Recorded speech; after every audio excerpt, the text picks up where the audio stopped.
जब नमक का नया विभाग बना और ईश्वर प्रदत्त वस्तु के व्यवहार करने का निषेध हो गया तो लोग चोरी छिपे इसका व्यापार करने लगे।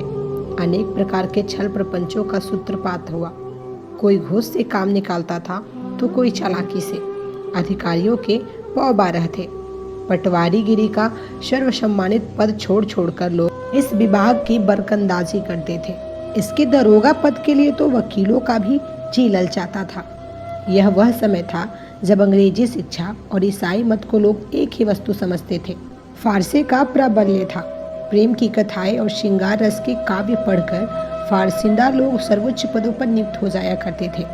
मुंशी बंसीधर भी जुलेखा की विरह कथा समाप्त करके सीरी और फराद के प्रेम वृत्तांत को नल और नील की लड़ाई और अमेरिका के आविष्कार से अधिक महत्व की बातें समझते हुए रोजगार की खोज में निकले। उनके पिता एक अनुभवी पुरुष थे। समझाने लगे, बेटा घर की दुर्दशा देख रहे हो, रीढ़ के बोझ से दबे हुए हैं। लड़कियां हैं, वे घास फूस की तरफ बढ़ती चली जाती हैं। मैं कगारे पर का वृक्ष हो रहा हूँ, न मालूम कब गिर पड़ूं। अब तुम ही घर के मालिक मुख्तार हो। नौकरी में ओहदे की ओर ध्यान मत देना, यह तो पीर का मजार है। निगाह चढ़ावे और चादर पर ही रखनी चाहिए। ऐसा काम ढूंढना जहाँ कुछ ऊपरी आय हो। मासिक वेतन तो पूर्णमासी का चाँद है जो एक दिन दिखाई देता है और घटते घटते लुप्त हो जाता है। ऊपरी आय बहता हुआ स्रोत है जिससे सदैव प्यास बुझती है।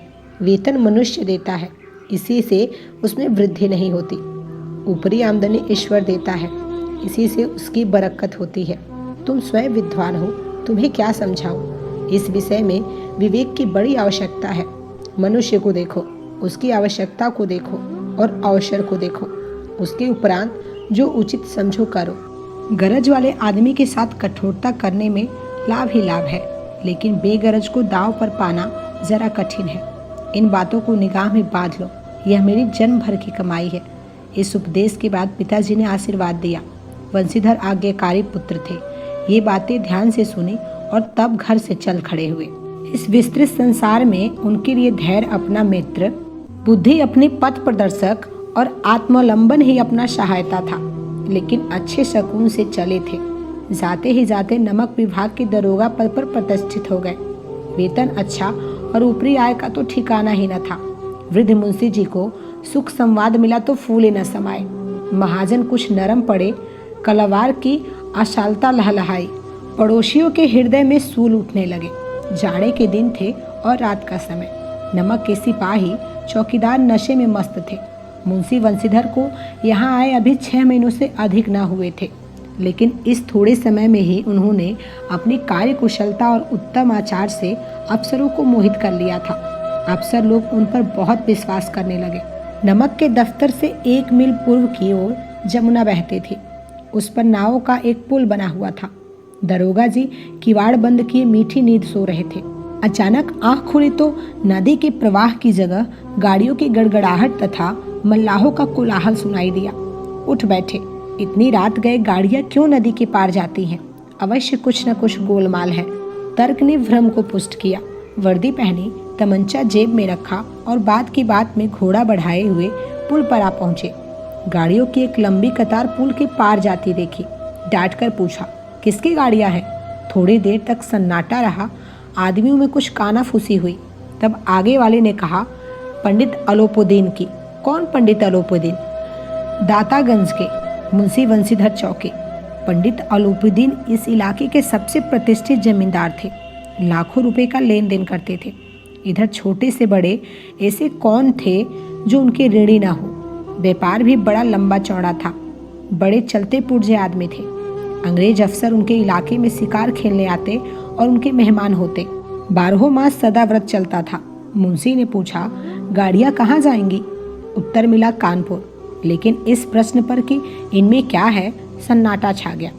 दरोगा साहब का संदेह और भी बढ़ा। कुछ देर तक उत्तर की बाट देखकर वह जोर से बोले, क्या तुम सब गूंगे हो गए हो? हम पूछते हैं इनमें क्या लदा है। जब इस बार भी कोई उत्तर न मिला तो उन्होंने घोड़े की एक गाड़ी से मिलाकर बोरे को टटोला। भ्रम दूर हो गया। यह नमक के ढेले थे।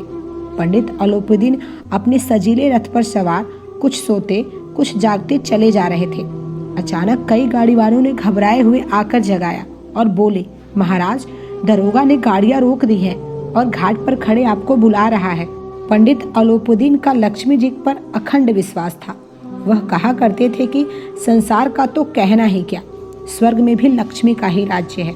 उनका यह कहना यथार्थ ही था। न्याय और नीति सब लक्ष्मी के ही खिलौने हैं। इन्हें वह जैसा चाहती है नचाती है। लेटे ही लेटे गर्व से बोले, चलो हम आते हैं। यह कहकर पंडित जी ने बड़ी निश्चिंता से पान के बीड़े लगाकर खाए। फिर लिहाफ ओढ़े हुए दरोगा के पास आकर बोले, बाबूजी आशीर्वाद, कहिए हमसे ऐसा कौन सा अपराध हुआ है कि गाड़ियां रोक दी गई? हम ब्राह्मणों पर तो आपकी कृपा दृष्टि रहनी चाहिए। वंशीधर रुखाई से बोले, सरकारी हुक्म। पंडित अलोपुद्दीन ने हंसकर कहा, हम सरकारी हुक्म को नहीं जानते और न सरकार को। हमारे सरकार तो आप ही हैं। हमारा और आपका तो घर का मामला है। हम कभी आपसे बाहर हो सकते हैं? आपने व्यर्थ ही कष्ट उठाया। यह हो ही नहीं सकता कि इधर से जाए और इस घाट के देवता को भेंट न चढ़ावे। मैं तो आपकी सेवा में स्वयं ही आ रहा था।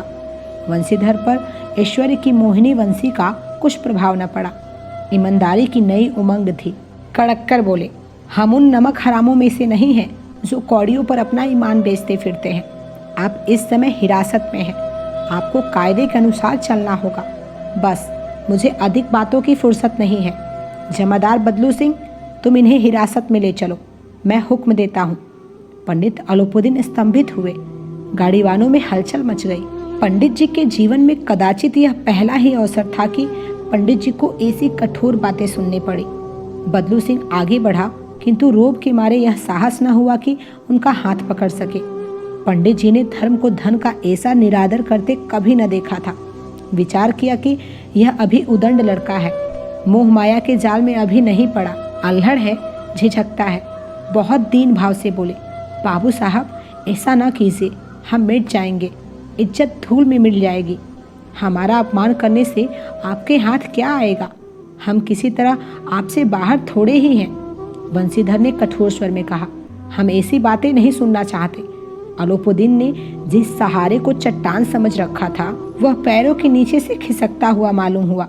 स्वाभिमान और धन ऐश्वर्य की कड़ी चोट लगी, किंतु अभी तक धन की सांख्यिकी शक्ति का पूरा भरोसा था। अपने मुख्तार से बोले, लाला जी, 1000 के नोट बाबू साहब को भेंट करो। आप इस समय भूखे सिंह हो रहे हैं। वंशीधर ने गर्म होकर कहा, 1000 नहीं, 1,00,000 भी मुझे सच्चे मार्ग से नहीं हटा सकते। धर्म के इस बुद्धिहीन दृढ़ता और देव दुर्लभ त्याग पर मन बहुत झुझलाया। अब दोनों शक्तियों में संग्राम होने लगा। धन ने उछल उछल कर आक्रमण करने शुरू किए। 1 से 5, 5 से 10, 10 से 15 और 15 से 20,000 तक नौबत पहुंची। किंतु धर्म अलौकिक वीरता के साथ बहुसंख्यक सेना के सम्मुख अकेला पर्वत की भांति अटल अविचलित खड़ा था। अलोपुद्दीन निराश होकर बोले, अब इससे अधिक मेरा साहस नहीं, आगे आपको अधिकार है। वंशीधर ने अपने जमादार को ललकारा। बदलू सिंह मन में दरोगा जी को गालियां देता हुआ पंडित अलोपुद्दीन की ओर बढ़ा। पंडित जी घबराकर 2-3 कदम पीछे हट गए। अत्यंत दीनता से बोले, बाबू साहब, ईश्वर के लिए मुझ पर दया कीजिए। मैं 25,000 तक निपटारा करने को तैयार हूँ। असंभव बात है। 30,000 पर किसी तरह भी संभव नहीं। क्या 40,000 पर भी नहीं? 40,000 नहीं, 40 लाख पर भी असंभव है। बदलू सिंह, इस आदमी को हिरासत में ले लो। अब मैं एक शब्द भी नहीं सुनना चाहता। धर्म ने धन को पैरों तले कुचल डाला। अलोपुद्दीन ने एक हष्टपुष्ट मनुष्य को हथकड़ियां लिए हुए अपनी तरफ आते देखा। चारों ओर निराश और कातर दृष्टि से देखने लगे। इसके बाद मूर्छित होकर गिर पड़े। दुनिया सोती है पर दुनिया की जीभ जागती है। सवेरे देखिए तो बालक वृद्ध सबके मुंह से यही बात सुनाई दे रही थी। जिसे देखिए वही पंडित जी के इस व्यवहार पर टीका टिप्पणी कर रहा था। निंदा की बौछारें हो रही थी, मानो संसार से अब पापी का पाप कट गया हो। पानी को दूध देने के नाम से बेचने वाला ग्वाला, कल्पित रोज नामचे भरने वाला अधिकारी वर्ग, रेल में बिना टिकट सफर करने वाले बाबू लोग, जाली दस्तावेज बनाने वाले सेठ और शाकार, यह सब के सब देवताओं की भांति गर्दनें चला रहे थे। जब दूसरे दिन पंडित अलोपुद्दीन अभियुक्त होकर कांस्टेबलों के साथ हाथों में हथकड़ियां, हृदय में ग्लानि और क्षोभ भरे लज्जा से गर्दन झुकाए अदालत की तरफ चले तो सारे शहर में हलचल मच गई। मेलों में कदाचित आंखें इतनी व्यग्र न होती होंगी। भीड़ के मारे छत और दीवार में कोई भेद न रहा, किंतु अदालत में पहुंचने की देर थी। पंडित अलोपुद्दीन इस अगाध वन के सिंह थे। अधिकारी वर्ग उनके भक्त, अमले उनके सेवक, वकील मुख्तार उनके आज्ञा पालक और अर्दली चपरासी तथा चौकीदार तो उनके बिना मोल के गुलाम थे। उन्हें देखते ही लोग चारों तरफ से दौड़े। सभी लोग विस्मित हो रहे थे, इसलिए नहीं कि अलोपुद्दीन ने यह कर्म किया, बल्कि इसलिए कि वह कानून के पंजे में कैसे आए। ऐसा मनुष्य जिसके पास असाध्य साधन करने वाला धन और अनन्य वाचाल्य हो, तो वह क्यों कानून के पंजे में आए। प्रत्येक मनुष्य उनसे सहानुभूति प्रकट कर रहा था। बड़ी तत्परता से इस आक्रमण को रोकने में निमित्त वकीलों की एक सेना तैयार की गई। न्याय के मैदान में धर्म और धन में युद्ध ठन गया। बंसीधर चुपचाप खड़े थे। उनके पास सत्य के सिवा न कोई बल था, न स्पष्ट भाषण के अतिरिक्त कोई शस्त्र। गवाह थे, किंतु लोभ से डवाडोल। यहाँ तक कि मुंशी जी को न्याय भी अपनी ओर कुछ खिंचा हुआ दिखाई पड़ रहा था। वह न्याय का दरबार था, परंतु उसके कर्मचारियों पर पक्षपात का नशा छाया हुआ था। किंतु पक्षपात और न्याय का क्या मेल। जहाँ पक्षपात हो वहाँ न्याय की कल्पना नहीं की जा सकती। मुकदमा शीघ्र समाप्त हो गया। डिप्टी मजिस्ट्रेट ने अपनी तजवीज में लिखा, पंडित अलोपुद्दीन के विरुद्ध दिए गए प्रमाण निर्मूल और भ्रमात्मक है। वह एक बड़े भारी आदमी है। यह बात कल्पना से बाहर है कि उन्होंने थोड़े लाभ के लिए ऐसा दुस्साहस किया हो। यद्यपि नमक के दरोगा मुंशी बंसीधर का अधिक दोष नहीं है, लेकिन यह बड़े खेद की बात है कि उसकी उदंडता और विचारहीनता के कारण एक भले मानुष को कष्ट झेलना पड़ा। हम प्रसन्न हैं कि वह अपने काम में सजग और सचेत रहता है, किंतु नमक के मुकदमे की बढ़ी हुई नमक की हलाली ने उसके विवेक और बुद्धि को भ्रष्ट कर दिया। भविष्य में उसे होशियार रहना चाहिए। वकीलों ने यह फैसला सुना और उछल पड़े। पंडित अलोपुद्दीन मुस्कुराते हुए बाहर निकले। स्वजन बांधवों ने रुपए की लूट की। उदारता का सागर उमड़ पड़ा। उसकी लहरों ने अदालत की नींव तक हिला दी। जब वंशीधर बाहर निकले तो चारों ओर उनके ऊपर व्यंग्यबाणों की वर्षा होने लगी। चपरासियों ने झुक झुक कर सलाम किए, किंतु इस समय एक कटु वाक्य, एक एक संकेत उनकी गर्वाग्नि को प्रज्वलित कर रहा था। कदाचित इस मुकदमे में सफल होकर वह इस तरह अकड़ते हुए न चलते। आज उन्हें संसार का एक खेदजनक विचित्र अनुभव हुआ। न्याय और विद्वता, लंबी चौड़ी उपाधियां, बड़ी बड़ी दाढ़ियां, ढीले चोंगे, एक भी सच्चे आदर का पात्र नहीं है। वंशीधर ने धन से बैर मोल लिया था। उसका मूल्य चुकाना अनिवार्य था। कठिनता से एक सप्ताह बीता होगा कि मुअत्तली का परवाना पहुंचा। कार्यपरायणता का दंड मिला। बेचारे भग्न हृदय, शोक और खेद से व्यथित होकर घर को चले। बूढ़े मुंशी जी तो पहले ही से कुड़बुड़ा रहे थे कि चलते चलते इस लड़के को समझाया था, लेकिन इसने एक न सुनी। सब मनमानी करता है। हम तो कलवार और कसाई के तगादे सहे। बुढ़ापे में भगत बनकर बैठे और वहाँ बस वही सूखी तनख्वाह। हमने भी तो नौकरी की है और कोई ओहदेदार नहीं थे, लेकिन काम किया, दिल खोल कर किया। और आप ईमानदार बनने चले हैं। घर में चाहे अंधेरा हो, मस्जिद में अवश्य दिया जलाएंगे। खेद है इसी समझ पर। पढ़ना लिखना सब अकारथ गया। इसके थोड़े ही दिनों बाद जब मुंशी बंसीधर इस दुरावस्था में घर पहुंचे और बूढ़े पिताजी ने समाचार सुना तो सिर पीट लिया। बोले, जी चाहता है कि तुम्हारा और अपना सिर फोड़ दो। बहुत देर तक पछता कर हाथ मलते रहे। क्रोध में कुछ कठोर बातें भी कही, और यदि वंशीधर वहां से टल न जाता तो अवश्य ही यह क्रोध विकट रूप धारण करता। वृद्ध माता को भी दुख हुआ। जगन्नाथ और रामेश्वरम यात्रा की कामनाएं मिट्टी में मिल गई। पत्नी ने कई दिनों तक सीधे मुंह बात तक नहीं की।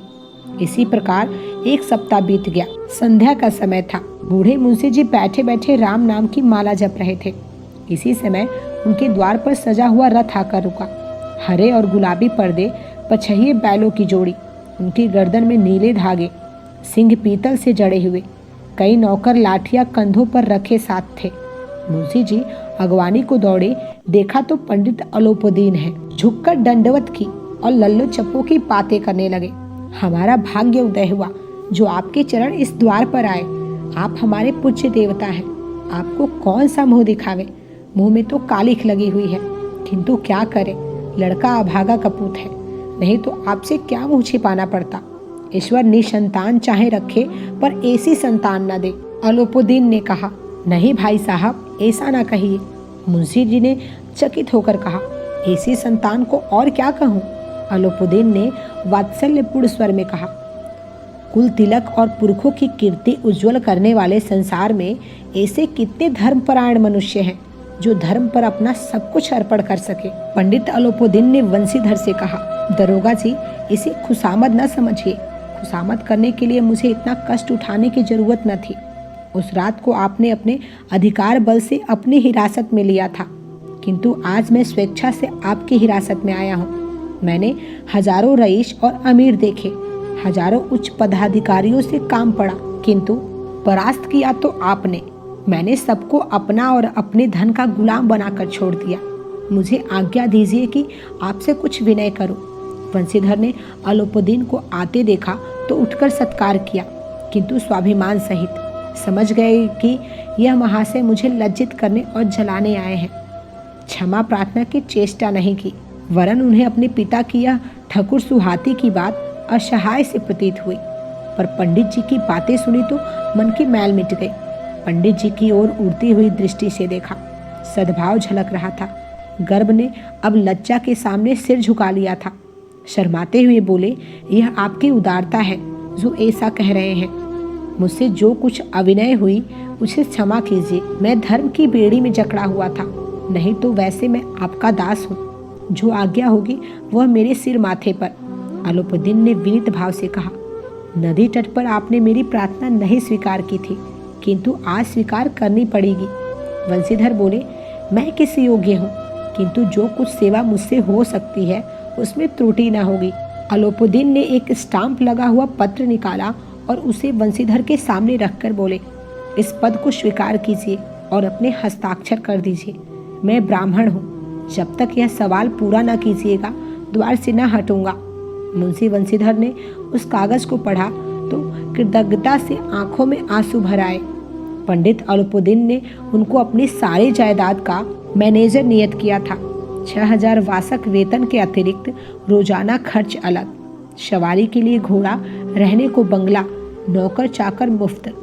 कंपित स्वर में बोले, पंडित जी, मुझ में इतनी सामर्थ्य नहीं है कि आपकी उदारता की प्रशंसा कर सकूं, किंतु ऐसे उच्च पद के योग्य नहीं हूँ। अलोपुद्दीन ने हंसकर बोले, मुझे इस समय एक अयोग्य मनुष्य की ही जरूरत है। वंशीधर ने गंभीर भाव से कहा, यूँ मैं आपका दास हूँ। आप जैसे कीर्तिवान सज्जन पुरुष की सेवा करना मेरे लिए सौभाग्य की बात है, किंतु मुझ में न विद्या है, न बुद्धि, न वह स्वभाव जो इन त्रुटियों की पूर्ति कर देता हो। ऐसे महान कार्य के लिए एक बड़े मर्मज्ञ अनुभवी मनुष्य की जरूरत है। अलोपुद्दीन ने कलमदान से कलम निकाली और से वंशीधर के हाथ में देकर बोले, न मुझे विद्वंतता की चाह है, न अनुभव की, न मर्मज्ञता की, न कार्य कुशलता की। इन गुणों के महत्व को खूब पा चुका हूँ। अब सौभाग्य और सुअवसर ने मुझे वह मोती दे दिया है जिसके सामने योग्यता और विद्वन्नता की चमक फीकी पड़ जाती है। यह कलम लीजिए, अधिक सोच विचार न कीजिए, दस्तखत कर दीजिए। परमात्मा से यही प्रार्थना है कि वह आपको सदैव वही नदी के किनारे वाला बेमुरौवत, उदंड, कठोर परंतु धर्मनिष्ठ दरोगा बनाए रखे। वंशीधर की आंखें डबडबा आई। हृदय के संकुचित पात्र में इतना एहसान न समा सका। एक बार फिर पंडित जी की ओर भक्ति और श्रद्धा की दृष्टि से देखा और कांपते हुए हाथ से मैनेजरी के कागज पर हस्ताक्षर कर दिए। अलोपुद्दीन ने प्रफुल्लित होकर उन्हें गले लगा लिया। तो दोस्तों, यह थी हमारी आज की कहानी। आपका क्या कहना है इस कहानी के बारे में कमेंट करके ज़रूर बताएं। वीडियो को लाइक कर दीजिए और ऐसे ही बेहतरीन कहानियाँ सुनने के लिए हमारे चैनल को सब्सक्राइब कर लीजिए। साथ में घंटी को दबाकर ऑल पर सेट कर लीजिए ताकि आने वाली वीडियोस आपको तुरंत मिले। मिलते हैं एक और नए वीडियो में, तब तक के लिए धन्यवाद।